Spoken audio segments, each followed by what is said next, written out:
The Star Sport podcast is brought to you by Access Credit Union. Access Credit Union, funding dreams for over 50 years.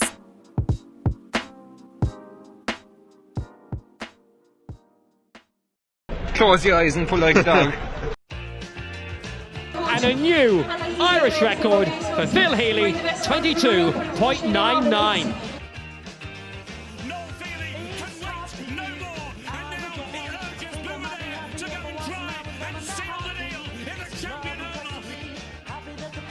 Christy Cooney hands over the Sam Maguire Cup to Graham Canty, Cork All-Ireland champions for the 7th time ever. So hello and welcome to another episode of the Star Sport podcast. I'm your host Matthew Hurley and I'm joined today as always by Star Sport editor Kieran McCarthy. The Star Sport podcast is brought to you in association with our friends at Access Credit Union. Access Credit Union, where your bank really does matter. Choose Credit Union, choose local, choose community. Now this week we will reflect on what has been a memorable weekend for Cork GA, but most notably the Cork hurlers after winning their first Munster Senior Hurling Championship title in 7 years, beating Limerick. It was a draw after extra time, 130 to 227 in the TUS Gaelic grounds, with Cork winning 3-2 on penalties, spot pucks, as many people may call it as well. So it was a brilliant win here and a brilliant night for everybody involved in Cork GA circles. Brilliant night for the hurlers. And they're into the All-Ireland semi-final now, a 4-week gap for them. It was just a brilliant night overall. First Munster title in 7 years, beating Limerick. I think John Kiley, that's his first ever final loss, and it was on penalties, which is a remarkable record in its own right for them. But for Cork, what a win.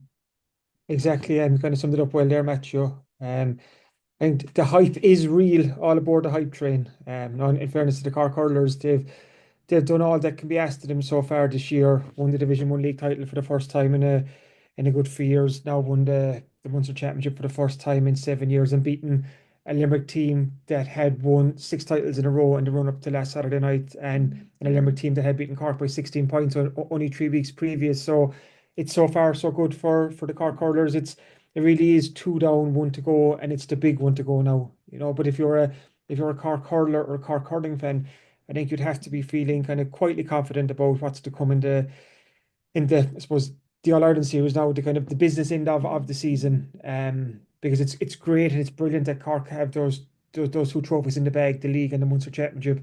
But we all know it's the Liam McCarthy Cup, that's the 20 years is a long time for a really proud hurling county like Cork to go without winning the All-Ireland Senior Hurling title. So that's the one that's going to be in the crosshairs in the weeks ahead, and I think they can look forward to the business end with a spring in their step now and a lot of confidence. Exactly so, and what a win it probably was. They were 4 points up at half-time with the wind at their backs, and then Limerick came back into it in the second half. Obviously, Cork had to battle hard in the second half to get to extra time, and then when extra time came, Cork were playing against the wind in the first half of extra time. I think Limerick won the toss there, and they elected to play with the wind at that occasion, and they built themselves a good lead, obviously, albeit with some wides. Cork had a lot of wides in normal time. Limerick had a lot of wides in extra time, probably uncharacteristic for both sides. But when you look at it towards the end, obviously, Limerick had a free. Aaron Gallan put the ball over, and it was in stoppage time. It was in the red. Darragh Fitzgibbon then gets offered a free in his own 45-metre line, so it was a long poke of the ball from him. He poked the ball, obviously, into the square. Nicky Quaid drops it, 65, and Darragh puts over the resulting 65 after that. Obviously, Kieran, Brendan Cummins did break it down in the Sunday game that it was the right thing for this standby referee, obviously James Owens, to do. The referee will talk about that in a bit, what happened there. But in terms of the timekeeping, what Brendan Cummins said, considering when Fitzgibbon poked it, it went out for a 65. You have to allow the 65 to be taken, especially in those circumstances. The ref was right to allow that amount of time, wasn't he? 100%, I think so. I say Nicky Quaid was a very relieved man at the end there to see that the ball kind of trickle kind of just outside the post, because once Fitzgibbon landed that inside, that could have ended anywhere. It really could have, that could have easily trickled into the net, and that would have been the most dramatic of wins, we would have thought. But what was the follow? It was obviously incredibly dramatic. But in terms of, I've seen since, in terms of people, I suppose not moaning, but maybe questioning how much added time was added on at the end of the second period. But when you consider the stoppages that were there and so on, like, yeah, I don't think there could be any qualms about that. There can't be, kind of. We've seen that in most sports, kind of when you see at a time like that, it can run on if there is stoppages within. I think that's what we saw it last night. So I think the standing ref made the right call there. But it was such a dramatic finish to the game as well, because I'd say Limerick must have thought that they'd won it. They really did after Gillane put them a point up. But then for Cork to get that last gasp chance to equalise with 2 bites of the cherry, after Fitzgibbon's long range free kind of was pushed around the post and then with the 65, like it was just I suppose to look at the game the last night match, there was so much tension to it, kind of. I know there was a lot of wides on both sides. I think obviously Cork were a bit wasteful in the first half, and Limerick had a lot of uncharacteristic wides as well. But that just added to the drama of the game. Like there was a tension there, like there was so much on the line. Okay, both teams knew that they're going to be in the All-Ireland series regardless, but there's a lot on the line here because you had the two front runners for the All-Ireland. Obviously you've Limerick, you've Cork. Was Kilkenny will be in and around there as well, and Tip might see themselves as a kind of a dark horse to kind of shoot up from nowhere. But if we're looking where the All-Ireland are going to go, there's only a couple of realistic challengers left there now. So for Cork to get the upper hand here like they did, I think, like I said earlier, the talk was well for what's to come. But it was just the drama of that finish and what followed in match of those penalties. Like that was just like we can chat about kind of the rights or wrongs of penalties in hurling, and I know a lot of people have come out against it, but it just, if you're looking to end the game on the day like we have to at the moment, like there's for a neutral, kind of it's just the most incredible drama. It is, and you mentioned penalties there, and a few players since the Munster final have come out. Obviously, Cian Lynch, the Limerick captain, came out and was against penalties. Niall O'Leary, the Cork cornerback, was saying that it adds to the drama and he loves the split season. A lot of people talk about the split season online as well. And obviously, clubs need to be given their time as well. I know it was a dramatic game, and inter-county is dramatic at the best of times, but club needs to be given time as well. Tom Morrissey, ironically, that's actually a great point, Matthew, because like we see so much now about the inter-county season so condensed and so on, and things need to be spread out and pushed All Ireland's back into August and so on. But that split season has revitalised the club scene. You've seen it here in Cork, kind of like we're all looking forward to the end of July, start of August, and the football and hurling championships like a roar into action. And it's just, that's the club players' kind of time to shine. And I would not touch that club season. I really wouldn't. If you want to think about the inter-county season, there's still 6 months of the year there or more for you've from January up into July, mid-July. Use that time, kind of look at the leagues, look at when you start them, look at the structures of the championships. Use your 6.5 months there that you have for inter-county, and I think that's more than sufficient time to run off a very, very good inter-county competition if you want to get replays in or not.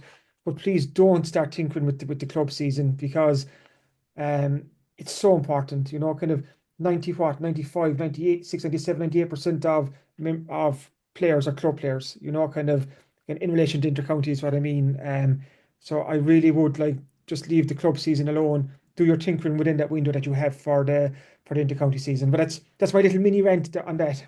Exactly. So, and even just on penalties in its own right, I think everybody watching the podcast or listening to the podcast would agree with your sentiments there. I certainly do anyway with the club season. We've seen how the Cork Club Championship in both hurling and football has got better with the group stages and the more games for these club sides as well. And that's what we will discuss, obviously, once those championships come to pass in July and August. But just on the penalty shootout, obviously Cian Lynch was against it. Niall O'Leary, I saw speaking earlier, the Cork cornerback, was actually for it. Ironically enough, Tom Morrissey, the wing forward for Limerick, was actually for penalty shootouts 2 years ago in the Limerick semi-final when he was talking after the Doon and the Beara game. And he was for penalties then. He was saying that soccer and to a lesser extent rugby have sort of shootouts. So why can't it be incorporated into Gaelic games in a way? And it does add to the tension. Mm-hmm. Yes, there is the arguments to say that it isn't a particular skill, particularly for Gaelic football when you're kicking along the ground. But for hurling, I've heard some club players' opinions on this. I've seen Junior A hurling championship games in Carberry go to penalty shootouts, and they were actually saying it's actually a more difficult skill than it looks. Like you step up to the plate, not only the pressure, but picking the ball off the ground and putting a ferocious strike into it, even after the legs are heavy. Like I think Brendan Cummins mentioned about Darragh Fitzgibbon, for instance, that he had cramp basically, and then he went down on his left leg, and then the power was taken out of the shot, and he missed the penalty. So in that way, do you think penalties are more difficult than it actually looks? I think so. I think when it comes to hurling penalties, like you said, there's so many different kind of mechanics to taking a hurling penalty rather than taking a football penalty or in soccer. So like there is a high level of skill involved. So there's probably obviously within that thing there's more room for errors and mistakes to be made. And we saw one or two of the penalties go wide, from obviously really top class intercounty players the last night. So just like I said, I think it adds to the tension, adds to the drama. Like the debate about, okay, should there be penalties in hurling or not? People will almost flip in their opinion. I'm imagining Cork fans this week think penalties are the greatest thing since sliced pan because Cork came out the right side, hop across to Limerick, and they be like, oh Christ, no, kind of penalties. No game should be decided like that. It's just almost whatever side it kind of falls on, like if you win, just are brilliant. If you lose, you're like, oh, Jesus, they shouldn't be there at all. But with no replays at the moment like that we have this year, there's no other solution. Like, what other solution is there that it's a 60, like it's 65s, kind of lined five fellas up to take 65s, kind of you go down that line, kind of you see penalties work in different sports, like I do think it adds to the drama. I just do think it adds to the tension. And it was like even within the penalty shootout the last night, there was a momentum kind of switch that we'd seen within the games, It looked like Limerick had the upper hand early on, and then they missed a few and Cork came back. So there was within the few minutes of the shootout alone, we had kind of I suppose, there was its own little story within those couple of minutes, So it's just for me, I liked it. I really did, I did like it. I like the tension. Again, I get, it's a tough way to lose and so on. But just they're the rules right now, so that's it. Yeah, just one more thing on this. Golden score, would you be in favour of that? I know golden goal was there for Soccer World Cup in the early 2000s, but that obviously didn't work with the 2002 World Cup and the 2000 Euros at that time. But do you think golden score would work in Gaelic games? Not. I think that would be more unfair than a penalty shootout, let's say, because with hurling, when you could score almost from your own half back line, you could have the golden score within 10 seconds of the ball being thrown in extra time, kind of. I think that could be really cruel, kind of unless you're a fan of cruelty, kind of you like seeing the heartbreak of some team after 10 seconds of extra time. But no, I think a penalty shootout is a lot more fair than, let's say, golden score in if that was ever to be introduced. That works fine in soccer because we see when it goes to kind of soccer matches that extra time can be quite drab in a way most of the time, kind of there is exceptions to the rule where like you fellas out in their legs and stuff and you don't see too many chances. So I can see how it worked in soccer before, but even at that, they get rid of it. They dumped it. So no, I think for coming to the hurling, I would stick with the penalties if you have to pick a mechanic to finish the game on the day. Exactly, and that is the debate that will roll on, and most definitely probably throughout the championship. That was the first ever championship, or Liam McCarthy anyway, penalty shootout. So Limerick and Cork created a bit of history there in terms of that as well. In terms of after the game here, and obviously there was a nice video going around of the Cork hurlers in the dressing room singing the song Killa by Kingfisher after the game as well. Obviously, these are well-renowned Cork song, being Killa's obviously placed in East Cork in the county bounds. Like it just showed a bit of togetherness with the hurling team at this present moment in time. Obviously, they're absolutely excellent hurlers, but for that group to come together and be what it looks like anyway, the best of friends around the place, other than the stuff that happens on the pitch, that has to be pleasing from a Cork fan's point of view as well, that these players have a great togetherness with the group. Yeah, like and that's so important, like that enjoyment part of it, because we've seen players before talk about GA at that level where the enjoyment, like it's so much pressure, so much tension, kind of all the training, all the hard slog. So to get those moments where you could enjoy it with teammates and friends, I think is so important. And I think if you're a Cork hurler right now, kind of whether you're at the start of your career or at the kind of the other end of it, like Patrick Horgan, Horgan is, what an exciting time to be part of this group. It's kind of an All-Ireland final last year, like the league title so far, the Munster Championship. you're looking now into the summer, the pitch is getting harder. A trip to Croke Park in a couple of weeks to look forward to. Kind of the train sold out already for the day before the All-Ireland semi-final. Like the hype, the colour, the noise, just to get. I suppose to the players it's important not to get too kind of wrapped up in that side of it. But it's just a great time to be a Cork hurler. You know, the matches are sell out. You know, like you can see with this team, they're moving in the right direction. Like you're going to get that feeling that they're on the verge of something. You're going to hope it's going to be this season. If not, it's not going to be too far away. You know, kind of just you really feel that there's something happening. So it's just a great time to be a Cork hurler.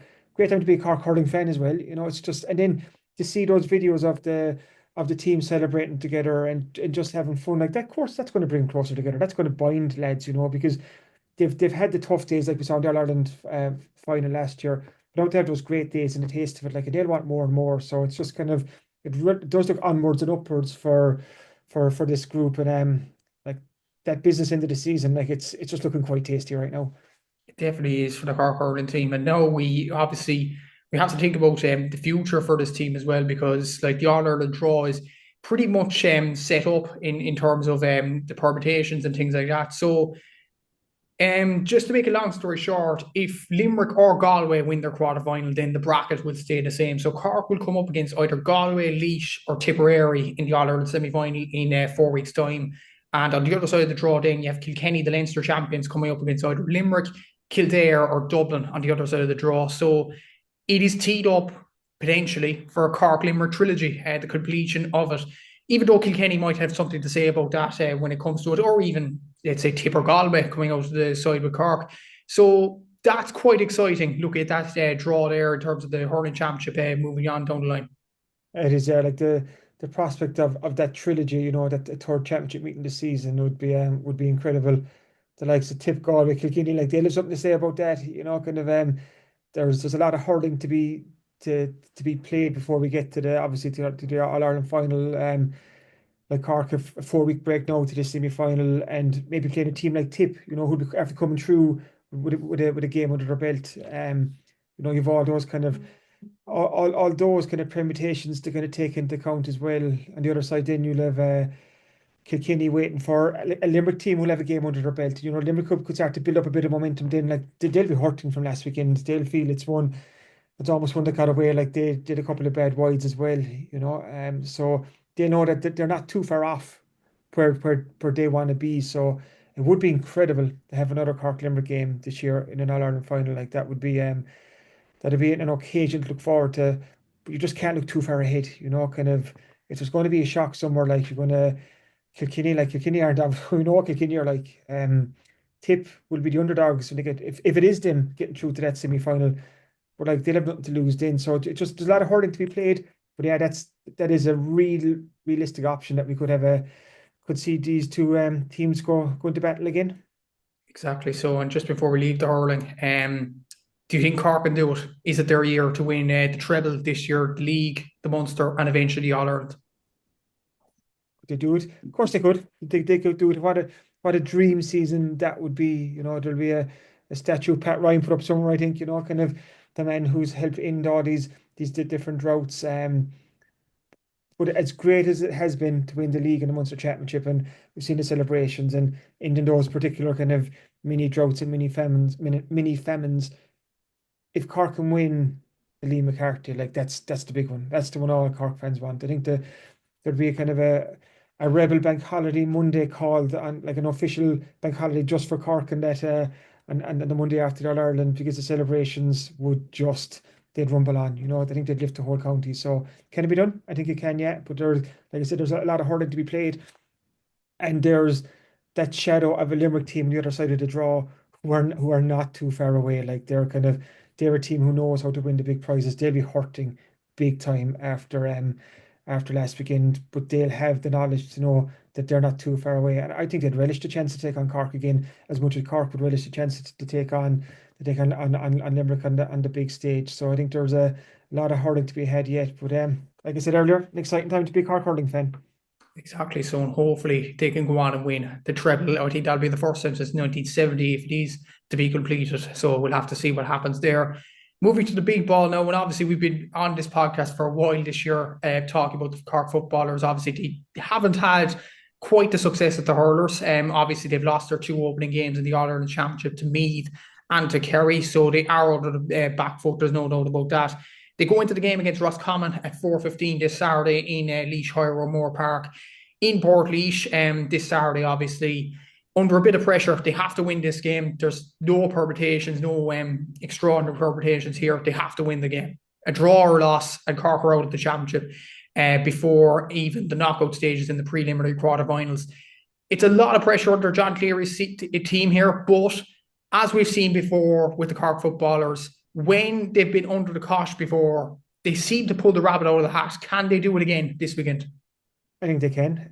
If you're looking over the last couple of years, there's a big result, a big performance in this Cork team. We saw last year beat Donegal and Parky Ring, go back to the year before, beat Roscommon, beat Mayo, got to the quarterfinal that year against Derry up in Croke Park. So there's always the potential and capability within this Cork team to pull out a big result and a big performance. And that's what's needed on Saturday, because like you outlined there, Matthew, this is a game Cork have to win. A draw is no good. Obviously locks Cork out. So this Cork team knows exactly what they need to do. Kind of the permutations are quite simple. It's win or bust, kind of win or go home. So that almost kind of focuses the mind in some ways, because let's say from a Roscommon point of view for a moment, they know a draw is enough for them. Kind of that's like, I'm always kind of wary that when you're going into a game, kind of thinking, oh, a draw is enough.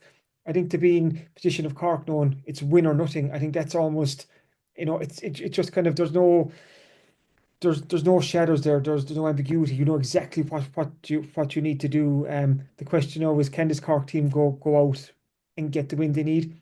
They can, but they need to reach a new level. Like we've seen them kind of push Kerry close-ish, well, definitely close. Sorry, in the Munster semi-final, and then in the second time was a group game in Portlaoise a few weeks ago. Kerry won by 11 in the end, wasn't it? Like it wasn't as close, but that's a Kerry team that's starting to up through the gears. I think it's that defeat to Meath. That's the one that's just that was so disappointing, and just got this All-Ireland group kind of series after such a slow start, the worst kind of possible start really. And here we are now with John Cleary's been needing a win and needing a performance just to stay alive. Exactly. So, and quite interesting start as well from a Cork point of view. They've only scored 1 goal in 4 championship games, 3 goals in their last 8 games, only 2 of them from play. That has to be quite a concerning thing, because you look at other teams, including Kerry scored 3 against us, 1 against us as well. Meath scored a goal, and Monaghan scored 3 against Cork as well during the league. And Roscommon themselves scored 2 in Páirc Uí Chaoimh, and they beat us that night 221 to 13 points. That has to be a concern, like taking your goal chances. And it's not just like Cork haven't had goal chances in games. They've had plenty of goal chances in games. Like Matty Taylor had one, Mark Cronin had one against Kerry. Obviously, the penalty that was saved by Shane Ryan as well. Plenty of goal chances across all the games as well, and they just haven't taken. Conor Callahan obviously had a chance against Kerry in extra time, didn't take it. These goal chances, if Cork are to go out on Saturday, they would feel that this is probably a championship run they would have left behind them, because they just couldn't find the back of the net. Yeah, and you've a very interesting piece in this Thursday Southern Star, Matthew, just about that, almost Cork's lack of ruthlessness in front of goal, and how they've missed so many goal chances. Like they have 1 goal in the 4 championship matches. Like it's quite, like that's not the level this Cork team needs to be if you want to get to the business end of the season. Okay, on the other hand, Cork have been kind of quite efficient with 2-pointers, kind of, I think in your piece, one of the top counties left in the All-Ireland series for 2-pointers. Only Monaghan average more 2-pointers a game than Cork right now. So, okay, that's definitely a big plus point for this Cork team. But goals are momentum swingers, they can be deal breakers in big games. And I think Saturday evening could be a really tight game. And you're looking at a Cork team with the likes of Chris O'Jones and Mark Cronin and Brian Hurley. You're thinking there's goals in that team, all those lads can score goals. So it's just kind of hopefully that the right man gets the ball at the right time and can just put the ball away on Saturday evening, just to kind of get those, I suppose, little momentum swings within a game, because probably expecting a tight game, Roscommon probably haven't kicked on from the form that we saw earlier on in the year when they came down to Páirc Uí Chaoimh and ended out the biggest beating of John Cleary's managerial career. I think it was 12 or 13 points that evening in Páirc Uí Chaoimh. But they haven't really kicked on since then. So they're not motoring all too well either, it's not like Cork coming up against a Roscommon team that have won the Connacht Championship and after kind of 2 wins in their first 2 games. This is a Roscommon team that lost heavily to Kerry in Killarney and got a draw at home against Meath. So they're not firing on all cylinders yet. That's why, as a Cork fan, it would give you a bit of hope, kind of going into a game like this. But like you say, Matthew, Cork have to take their chances. They absolutely do. And can they take their chance in this game? Can they go on and win this game? Obviously, they have done so before, but this is a pressure cooker game. Obviously, they lost by, 14 points against Roscommon in Páirc Uí Chaoimh. Obviously, to some extent, it wasn't a 14-point game, but can they do it this weekend? I think they can. Like I said earlier, I think there's always a big result in the Cork footballers. We've seen it every year for the last couple of years. We've seen a big performance this year in terms of the Munster Senior Football Championship, but didn't get the result.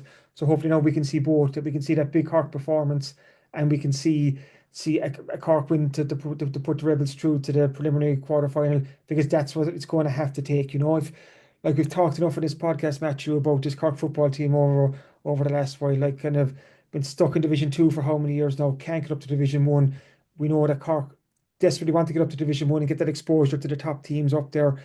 But Cork need to start moving forward, and they need to do that by getting results. If we're here next week saying that Cork are knocked out, you're looking back in a really disappointing season again, a group stage exit and another mid-table Division 2 finish. Like that there's no steps forward there. There isn't, that's a step back from what Cork achieved last year and a step back from the year before. So if this team wants to kind of break into that kind of top echelon of football teams, they need to start producing performances. They need to start producing results. And this is the perfect time on Saturday, because their backs up to the wall. If you're a Cork footballer this week and you're looking at the love for the Cork hurlers and the crowds that have been at games this week, like I know there's the Cork hurling is king. We know that in the county. We know it, and the Cork footballers are second.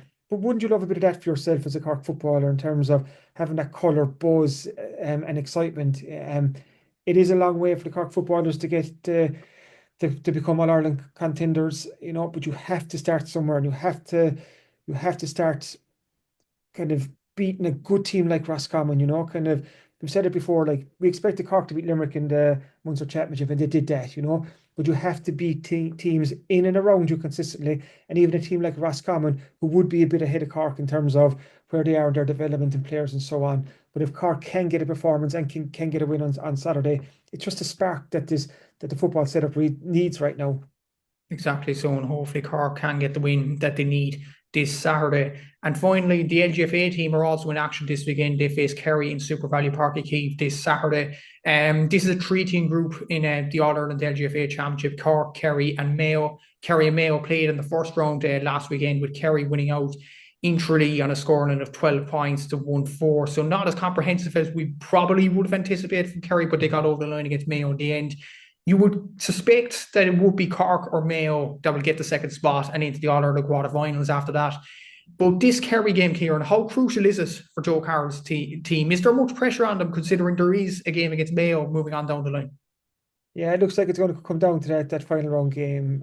Cork will be waiting Mayo to see who finishes as runners up behind Kerry, because there's an expectation that Kerry should win on Saturday. And the reason we're saying that is Kerry are the reigning All-Ireland champions, or the reigning league champions, or the reigning Munster champions. Like they're the best ladies football team in the country right now.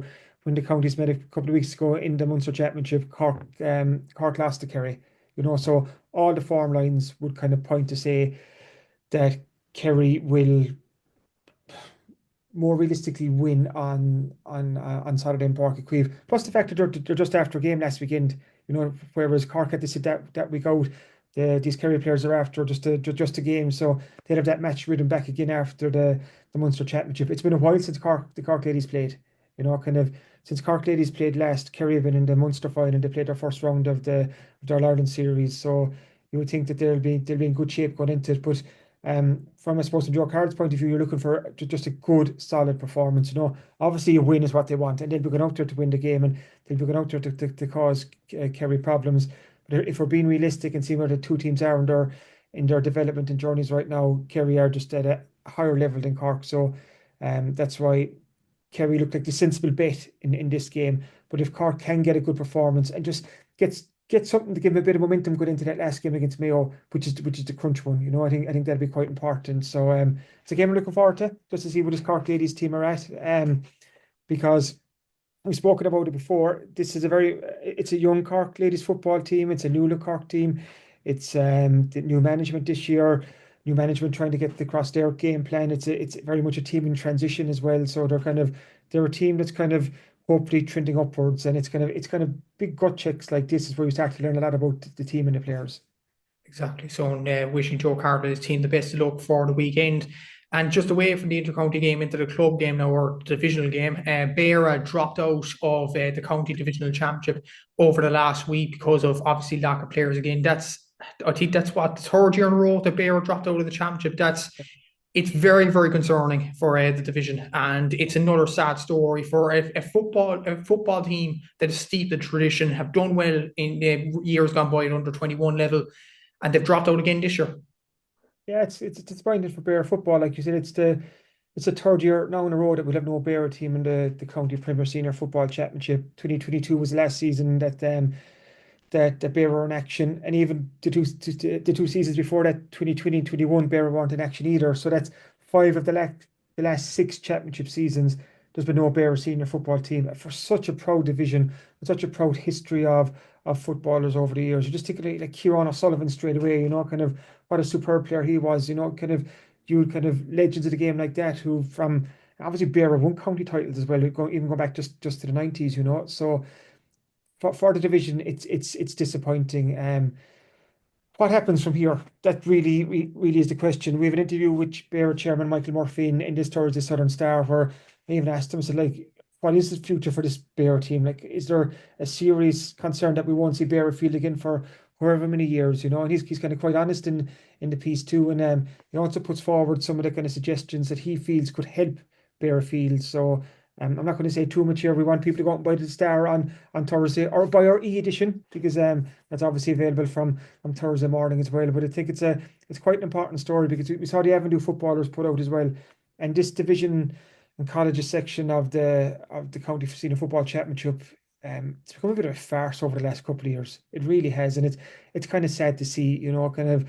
I've always been a big believer and a big backer of divisional teams. I just get it with them, in terms of just they're giving players of junior and intermediate clubs that opportunity to play senior, and you're putting them in the shop window, and you're giving them the chance to, let's say, whoever comes through, obviously the divisional colleges side, like you're going into the Premier Senior quarter final, kind of, you could have at some stage you could have a Carberry Castlehaven quarter final in the Premier Senior Football Championship, like, and what an incredible occasion that would be for kind of West Cork GA. So I really do like divisional teams. I see their worth. It's really disappointing to see the kind of the death by 1,000 cuts over the last couple of years. Even looking and like, there was little small things irked me, I'll be honest, Matthew, is that, like, we've had these championships kind of kick off now, like the football championship won't be now for a few weeks because it's been had to be redrawn, but the hurling championship kicked off this week. Where's the county board launch for these divisional kind of championships? We'll have a launch when the club one comes up, but where's the love for these teams? Like, you saw Carberry, Avondhu and Duhallow and Musgrave hurlers play this week, but where's a bit of fanfare to put around these divisional championships, and just put a hand around their shoulders, give them a bit of love, give them a bit of exposure, a bit of coverage.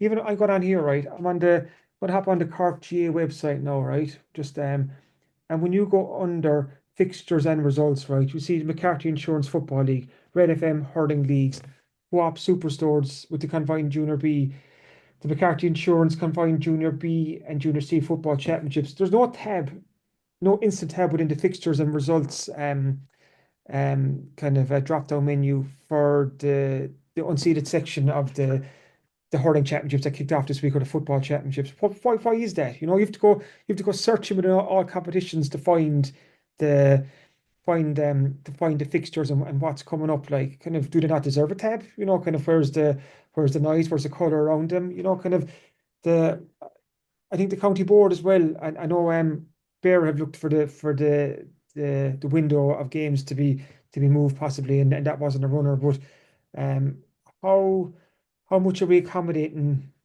these divisional teams and these colleges teams? Like we've seen CIT drop out now. The third year in a row they're not going to be involved. Like all of a sudden you've the divisional colleges section of football down to 4 teams. Kind of, and all of a sudden Carberry will be going straight into semi-final with no group games played. Far from ideal. Kind of trying to get fellas together and commit to season, and you've one game. Kind of like there's no future in that. So like a real serious discussion has to be had with divisional teams, whether they're going to be given up the proper time structure and window to flourish, and if not, then a tough question has to be asked as well. But just again, from my point of view, I am a big fan of them. I'd love to see them stay there, but I think the parameters need to be right. At the moment, they aren't. Exactly so, and it is a debate that will rumble on for years to come, I'd imagine. Kieran was talking about this week's Southern Star and the bite in shops, obviously around West Cork. We'll discuss that after this quick break. The Star Sport podcast is brought to you by Access Credit Union. Access Credit Union, funding dreams for over 50 years.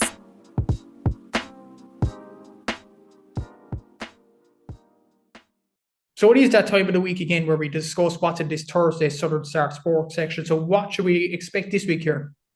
Yeah, it's a huge Southern Star Sport, 28 pages. And in the middle of it, we have an 8-page special from the West Cork Ski and Scoil football finals. Always one of the big days in West Cork GAA. And you were there in Ahamilla last Thursday, Matthew. So Matthew has reports from every single final, from the boys' finals, the girls' finals, and the mixed finals, as 32 teams battled for West Cork Ski and Scoil title. So that is really one to check out, and I'd recommend all our readers to go buy the Star for that alone, because it's the next generation of West Cork football stars, and we've all the team pictures and match reports, so well worth checking out. Obviously we mentioned the Cork hurlers, they get a good splash this week. Also big shout out to the Cork under 14 LGFA team that won the All-Ireland Platinum title, captained by an Ivan ladies footballer, Eva Hart. Nell Kinsella from Kilmacabea got 1-7. There was 9 West Cork players on that panel, and with Mary Harrington from Ivan ladies as a mentor, so a real West Cork influence on that team. Also an interview with Beara chairman Michael Murphy on their reasons for putting out of the championship and what he thinks can be done to hopefully fix the situation going into the future. A couple of super interviews this week, Matthew. I caught up with Eric O'Shea, the Cork footballer, who's back in Melbourne, getting ready for the new AFLW season with North Melbourne. Erica was back in with Cork this year, played in the league and played in the Munster Championship, and it's a good catch up with her, and she's telling us how she's fallen back in love with football again thanks to this season. We have an interview too with Michael Cahalan, the Bandon hurler. As we know, the Bandon hurlers are flying, already won promotion from Division 4 of the hurling league.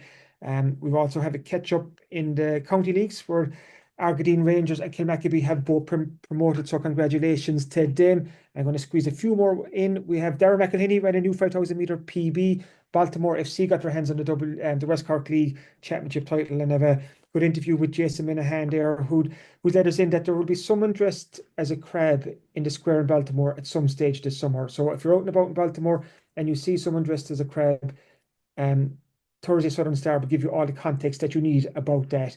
As well as that, Matthew has a lovely piece with a young Scoil sailor, Oliver Sugars, who's going to the World Toppers Championship next month. We have Glengarry for an action in County Junior B quarter final. David Hart has said goodbye to Campong after 13 years there.